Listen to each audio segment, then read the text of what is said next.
Olá, gente. Vamos então para mais uma aula. Nós estamos falando um tema muito bacana da antropologia teológica sobre da sombra à verdade que liberta. Então, é um diálogo que a antropologia teológica traça com a psicologia, psiquiatria e psicanálise. Nós temos visto ao longo do curso a antropologia teológica tendo vários tipos de diálogo com as ciências. E esse agora é sobre essa área da psicologia, psicanálise e psiquiatria. Essa aula tá muito gostosa. A gente na 14 falou sobre ela, mas é um tema um pouco extenso, então a gente resolveu dividir em duas aulas, ok? Então nessa aula 15 a gente está trabalhando a segunda parte dessa aula.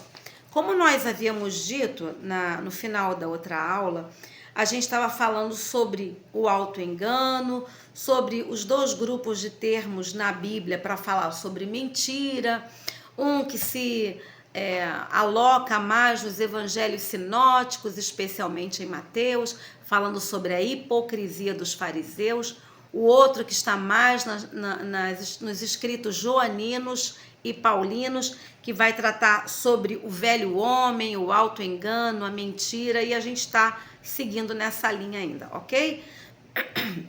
Então, quanto aos escritos joaninos, João, ele, embora seja aquele discípulo amado, seus escritos são muito fortes, são muito contundentes. Então, a mentira nos escritos joaninos aparece como rejeição e inimizade contra Deus, inimizade contra Jesus. Então, o portador da verdade, ele é a verdade mesmo, ele vive a verdade.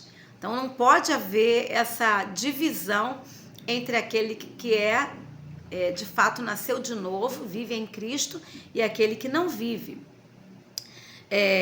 E como se trata de uma verdade salvífica, então não é verdade de coisas efêmeras do nosso dia a dia, mas a verdade salvífica, o mentiroso fica fechado na infidelidade do dom da salvação e orientado assim para a morte. Então aquele que vive na mentira, ele está condenado à morte. A mentira e a morte formam uma unidade fatal. É um trágico binômio atribuído ao diabo. E como consequência, a seus filhos, ou seja, aqueles que rejeitam a Cristo e vivem na mentira. Vivem fora da realidade, da verdade que há em Jesus. E aí a gente pode ver João 8,44, João 8, de 31 e 32, João 8,44, aí tem muitos textos bíblicos, né? João 1. Então, convém lembrar que essa verdade salvífica é a mesma palavra criadora lá em João 1,1, naquele capítulo 1 que se segue. Daí decorre a radicalidade da mentira. A radicalidade da mentira é negar Jesus Cristo.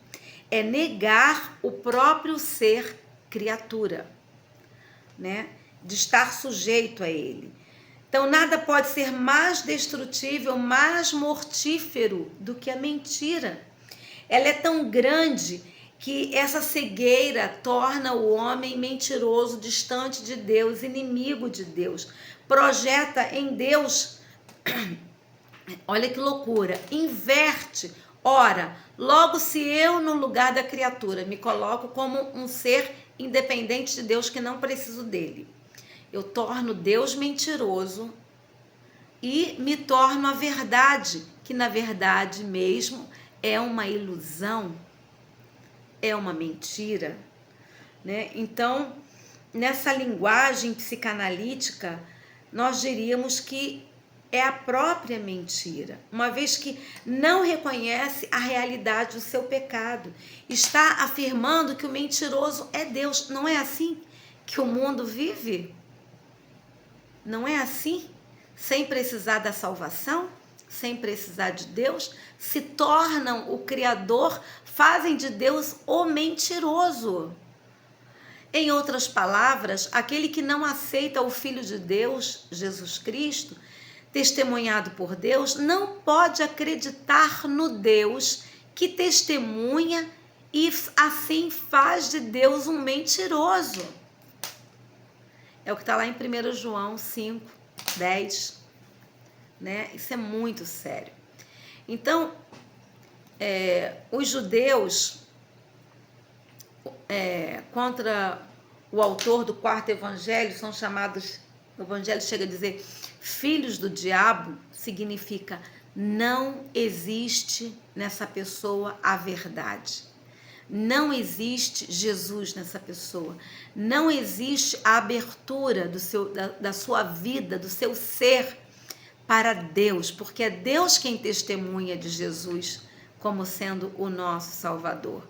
Então, essa pessoa age como um mentiroso, seduzindo, enganando, e o diabo faz exatamente isso também. Seduz e engana. Inclusive em Apocalipse 12, 9, fala sobre isso.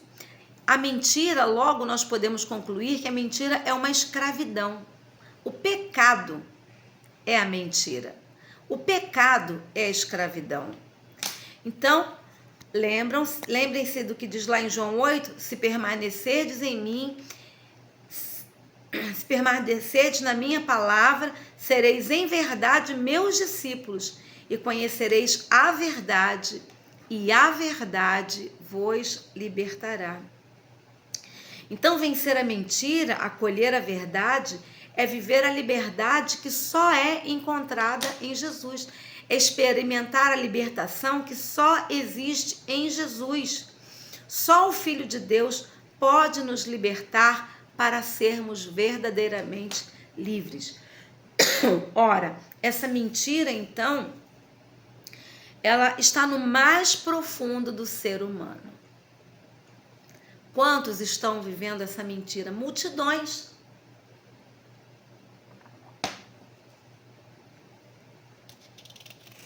Aceitar ou rejeitar o dom de Deus, o amor salvífico de Deus em Jesus, é uma opção que todo ser humano tem. Amar a verdade, viver com coerência com a verdade que é Jesus. Então, viver na verdade é viver em Jesus. Perdão. Então, nós vemos aí a conversão. Surge, desse modo, a exigência de evitar a mentira nos relacionamentos entre os irmãos. Porque a mentira para o novo homem, para aquele que nasce de novo, para aquele que se converte, é algo que deve ser abominado. Nós não devemos dar lugar para a mentira, mas deve reinar em nós a palavra da verdade. Você pode ver lá em Efésios 4, 25, Colossenses 3, 9, Apocalipse 14, 5, que aí tem uma série de textos bíblicos também, né? E mais grave ainda, ou tão grave quanto, ou consequência dessa gravidade, é que os que falam a mentira não poderão participar da Jerusalém celestial. Olha como é grave esse estado da mentira, que não é só a palavra mentira, ou não é só uma narrativa, mas é uma sombra muito mais profunda que está em todo ser humano.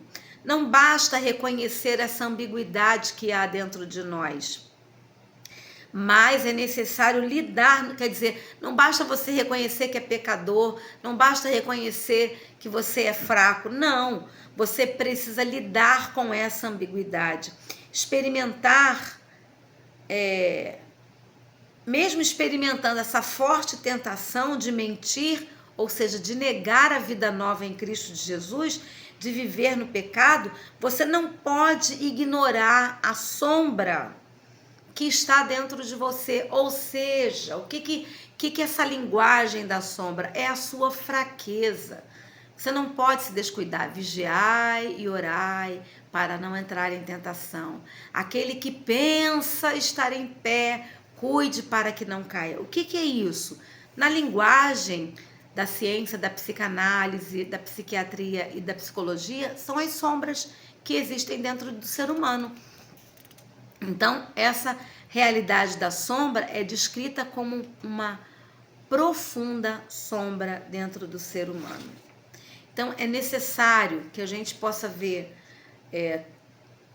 observar na psicanálise, né, e mesmo na psicologia,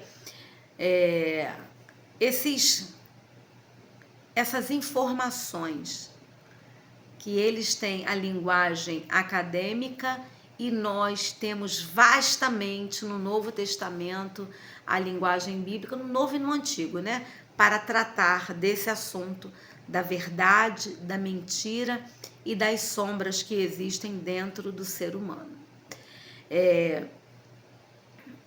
Ok, vamos seguir mais um pouquinho, que ainda dá tempo aqui. Como crianças, nós experimentamos, né, a carência que existe dentro de nós. Nós somos inquietos, ansiosos, insatisfeitos. Nós procuramos maior completude, né? Como criaturas, como crianças não, como criaturas. Como criaturas, nós temos essa característica dessa carência fundamental. Isso provoca ansiedade, insatisfação. Então, essa carência nos leva facilmente a desenvolver uma interminável e falsa ilusão dos altos enganos.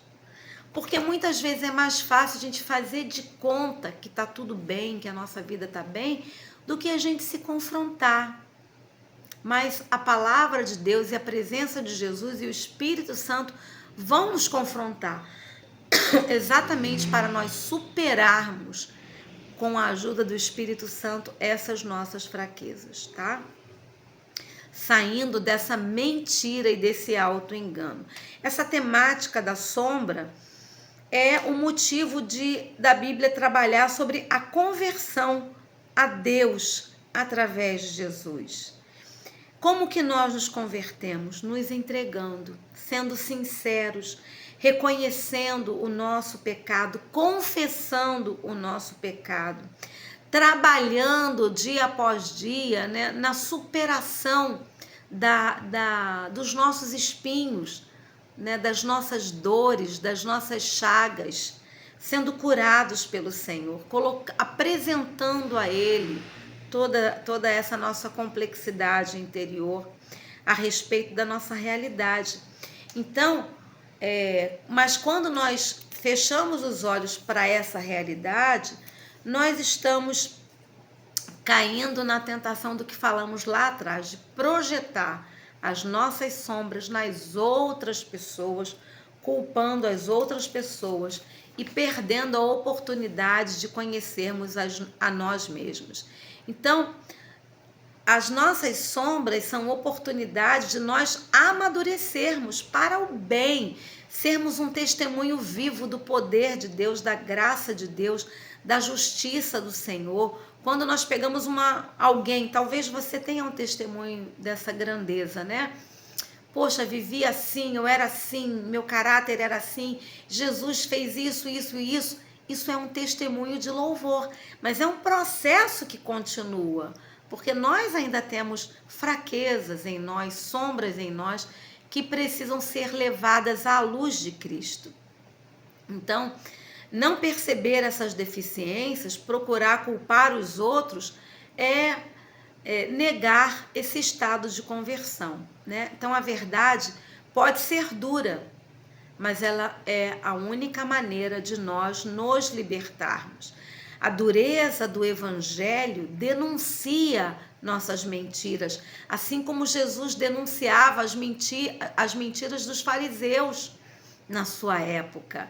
Os homens que aparentemente estavam acima de qualquer suspeita, Jesus denunciou a mentira com que eles viviam, a hipocrisia com que eles viviam. Paulo denunciou, João denunciou, né, a natureza do velho homem e a perspectiva do novo homem. Então, isso é muito importante de nós considerarmos e não cairmos nessa tentação de nos fecharmos, achando que já alcançamos a plenitude de Deus em Cristo Jesus.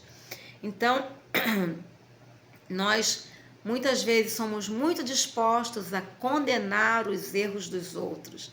Somos fáceis para julgar as atitudes dos outros, mas o Evangelho nos convida a examinarmos a nós mesmos, né?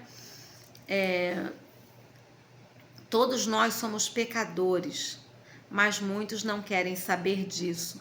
Não se deixam remir da sua maldade, mas recalcam-na e projetam-na no mundo pecador. Então é muito fácil culpar o outro ao invés de se converter cada dia um pouquinho mais. Já já a gente volta para a segunda parte da nossa aula. Deus abençoe.